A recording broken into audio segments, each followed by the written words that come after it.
Okay, picture this. A federal courtroom, really intense, but no cameras allowed. What you're getting are witness accounts, sketch artists. That's how we see it. Exactly. And this isn't just, a quick news hit. No, this is our deep dive. We're really getting into the witness testimony, the key moments reported this week from the Sean Diddy Combs federal sex trafficking trial. It's been a lot. It really has. We've been digging through all the detailed reports coming out, the specific accounts from witnesses, the whole courtroom dynamic, the evidence they're presenting. Right. And our goal here really is just to cut through all that noise, Yeah. get past the headlines and pull out the most important bits, the insights from all this complex stuff. We want to help you understand the key players, the really pivotal moments everyone's talking about this week without feeling totally swamped. Yeah, exactly. Okay, so let's unpack it. A huge part of the week was focused on this witness testimony. It sounds like it was pretty powerful, often really emotional stuff. Let's start with Brana Bongalin. She described herself as a friend of Cassie Ventura. What was the main part of her story this week? Well, her testimony really focused on one alleged incident back in September 2016. She described Diddy allegedly dangling her over a 17th floor balcony railing. 17th floor, wow. Yeah. And then, she said, slamming her into patio furniture. That sounds absolutely terrifying. What did she say happened afterwards? The consequences? According to her testimony, she was left bruised, apparently needed a neck brace, and she says she still suffers from night terrors because of it. Are there pictures? Yeah, reports say photos of her injuries were shown to the jury as evidence. Okay. But the defense, they really went after her account during cross-examination, didn't they? Pointing out inconsistencies. Oh, yeah. They pushed back hard. They focused on differences between what she said and Cassie Ventura's account, especially the location. Location? How so? Well, Bongalin said this happened at Ventura's apartment, but Ventura had apparently said it was at a hotel. So, a direct contradiction there. Anything else they challenged? They also brought up her credibility, mentioning past drug use with Ventura. Bongalin did say, though, that she's sober now. And they definitely brought up money, right? Right. Her lawsuit. Yes, absolutely. They highlighted her $10 million lawsuit against Diddy. They pointed out it started with a demand letter back in January 2024. A demand letter. Yeah. That's like the step before actually filing the suit. Exactly. It's a formal notice. They asked if she'd talked to Ventura about the lawsuit before filing it. And had she? She admitted she had. And interestingly, she also reportedly admitted that her first lawyer had kind of embellished her story a bit. Embellished it? Okay. Yeah. And there was one more really specific challenge to her account of that incident? Right. The defense presented evidence, flight records, things like that, which they claim proves Diddy wasn't even in Los Angeles on the specific date she gave in her lawsuit for the balcony incident. That was September 26, 2016. So basically an alibi for that specific date. Okay. Let's shift to another key witness, a former assistant who testified using the name Mia. How does she describe working for Diddy? She called it a complicated relationship, explained it as this constant sort of push and pull. Push and pull, like On one hand, these amazing, lavish experiences, fancy trips, expensive gifts, huge parties. But then underneath it all, this deep, pervasive feeling of fear. that seems like a contradiction. How would she explain that? Especially if she was sending, friendly messages or posting positive things online. She addressed that directly. She said the social media stuff, the texts with heart emojis, that was just her highlight reel. Oh, I like real. Okay. But the reality, what she called the twisted behind-the-scenes dynamic, was, in her words, full of terror, manipulation, and punishment. Wow. That's strong language. Did she talk about how that affected her mentally? Yeah, she said she felt brainwashed, like she was manipulated into seeing him as this caring protector figure, Brainwash. and that she only really felt safe when Diddy was happy. She summed up the whole environment as the highs were really high and the lows were really low. And her testimony didn't stop there, right? It included some incredibly serious allegations of assault. Yes, very difficult testimony. She spoke about alleged physical assaults for what she described as minor mistakes, and also sporadic sexual assaults, including an alleged rape. That must have been incredibly hard to talk about in court. She said discussing the alleged sexual assault was, quote, the worst thing I've ever had to talk about in my life. And like Bongalin, Mia faced a really tough cross-examination, too. Absolutely intense. The defense questioned how someone supposedly so tormented could send him affectionate messages. Right, challenging that apparent contradiction again.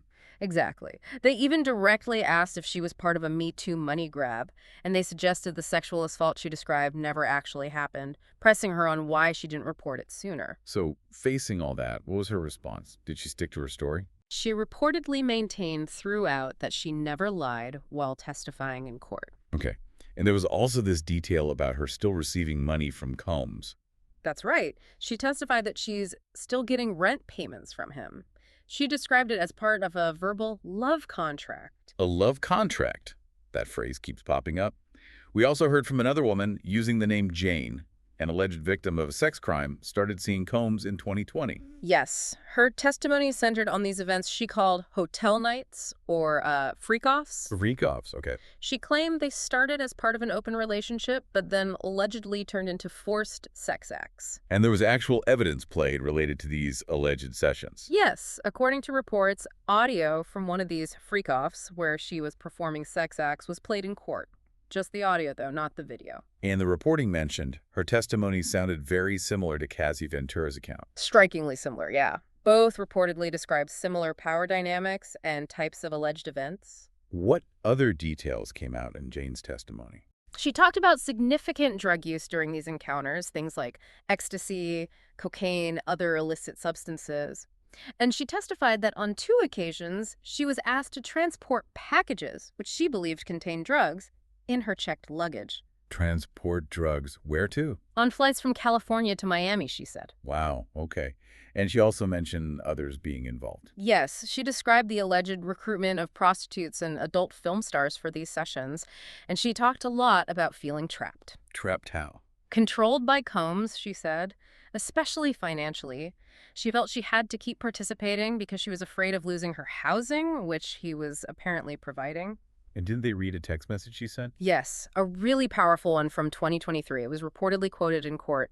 She wrote something like, "I don't want to play this role in your life anymore. It's dark, sleazy, and makes me feel disgusted with myself." That's pretty direct, huh? It went on, "I don't want to feel obligated to perform these nights with you in fear of losing the roof over my head." And again, like Mia, she's reportedly still getting financial support. That love contract situation. Yes. She also testified she continues to receive rent payments as part of a similar verbal love contract. This financial tie seems to be a really key element in multiple accounts, based on the reporting. It really paints a picture of alleged control, doesn't it? But the defense had a different take on her involvement. Oh, completely different. They argued she was a willing participant all along. They described her first freak-off, for example, as a consensual threesome. And her testimony isn't actually over yet. No, it's set to continue. And it's expected to cover a specific alleged incident from just this past June 2024. June 2024, so very recent. Very recent, involving alleged assault and forced sex with an escort. The assistant U.S. attorney apparently called this specific alleged incident one of the clearest cut incidents of sex trafficking described so far in the trial. Okay, so beyond the victims' accounts, there was also testimony this week about evidence and actions witnesses claim helped hide things or enabled the alleged behavior. Right. That brings us to Eddie Garcia. He used to be a security guard at the Intercontinental Hotel in Los Angeles. And what was the main point of his testimony? He described getting a huge cash payment, allegedly $100,000 from Diddy back in 2016. $100,000 in cash. Why? Garcia claimed the payment was to make surveillance footage disappear, to get rid of it. And what was supposedly on that footage? It allegedly showed Diddy chasing Cassie Ventura down a hotel hallway, then kicking her, dragging her, and beating her. So Garcia testified he actually arranged for Diddy to get the physical footage. Yeah, he detailed how he helped Diddy get a USB drive. They believed at the time it was the only copy of that specific video. And what did Garcia say Diddy said or did after getting the drive? He testified Diddy allegedly called him "my angel" and said something like he would take care of him for getting the footage. And that $100,000 cash, where did it go? Garcia explained how it was supposedly split up between himself, his boss at the hotel, and another security officer who was involved. Did he have to sign anything? He reportedly signed an NDA, a non-disclosure agreement, and also a statement saying the video hadn't been shared. Now, the defense. Yeah. They didn't deny the payment happened, did they? No, that's interesting. They didn't dispute that the money changed hands. Their argument was different. What was their angle? They argued the payment was just for, reputation management, protecting his public image, not specifically trying to avoid legal trouble by bribing someone under California law. They made a point about the legal definition of bribery there. Okay, subtle but important distinction in their view. We also heard from a hotel executive, Sylvia Oken. Her testimony seemed a bit different. Yeah, she works at the Beverly Hills Hotel. Her testimony was more about clarifying charges on Diddy's hotel bills. It gives a little peek into maybe his private life and just how hotels operate at that level. Any specific charges that are mentioned in the reports? Little details, like a $300 charge for cleaning drapes, $500 for some kind of oil damage to furnishings. Random details. Kind of. She also noted that while it's common for celebrities like him to book rooms under aliases, he sometimes made slightly unusual requests, like asking a doorman to go out and buy him 5 candles. 5 candles. Okay. The courtroom itself has had some drama, too, hasn't it? Not just the testimony. Absolutely. Judge Aaron Supermanian has had to lay down the law, so to speak. I read about an incident where the judge saw Diddy nodding at the jury during Bongalin's testimony. Yeah, nodding vigorously was how it was described.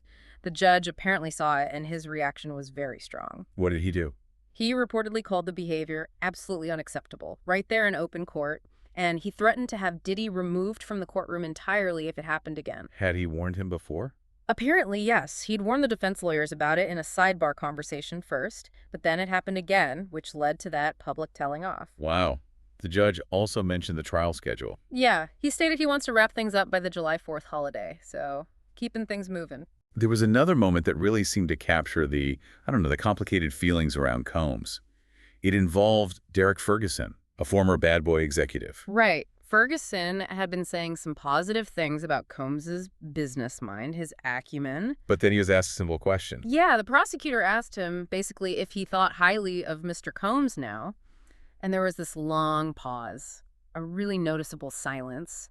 And his answer. Eventually, he said reportedly, "I don't know how to answer that." I don't know how to answer that. That says a lot, doesn't it?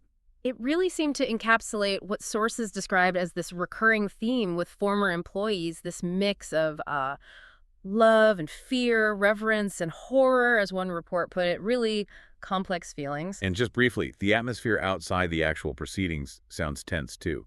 Supporters showing up. Yeah, reports mentioned Diddy supporters being present, and there was even an incident where one spectator got kicked out for shouting something. So you definitely feel the tension surrounding the trial, even beyond the courtroom walls. Okay, so when we step back and look at all this, the detailed witness accounts, the evidence like the video payment, the dynamics in the courtroom itself, what's the big picture emerging here? Well, if you connect the dots from what the sources are reporting, you see these patterns the witnesses keep describing, right? There are these repeated allegations of intense control. Right, control seems key. Often using financial leverage, like this recurring love contract idea, tying housing or support to, compliance or participation. Then there are the alleged attempts to conceal actions, getting rid of the video, using aliases. And the whole issue of credibility under fire. Exactly. Central to everything is how witness credibility and memory hold up or are challenged under that intense cross-examination from the defense. It really does show how these specific details, pulled from the reporting this week, kind of stack up to paint that overall picture of the environment these witnesses are describing. Precisely. And for you, listening to this, getting the specific accounts, hearing about the back and forth in court, it gives you a much, much deeper and more nuanced view than just a quick headline. Yeah, it goes way beyond the surface level. It really highlights just how complicated finding the truth can be in a legal setting like this, especially with these dynamics of power and fear that the witnesses allege were constantly at play. Digging into these specifics helps you, the listener, cut through that info overload and really grasp the complexities being reported in this case. So we've covered a huge amount in this deep dive. Yeah. From the really harrowing testimony of multiple witnesses alleging abuse, control, manipulation. To the evidence presented about alleged cover-ups, like that surveillance video payment. And even those tense moments playing out right there in the courtroom with the judge and witnesses this week. It's definitely a lot of complex, often conflicting information to process, which leads to a final thought, maybe something for you to mull over. Okay, I guess that. Well, given everything we've heard reported, the conflicting stories, the defense really hammering away at witness motives and inconsistencies, plus these powerful dynamics of alleged fear and financial control described by the witnesses, how do you think all of that combined might ultimately shape how the jury perceives the truth being presented in that courtroom? How they weigh all those competing factors. Definitely something to think about.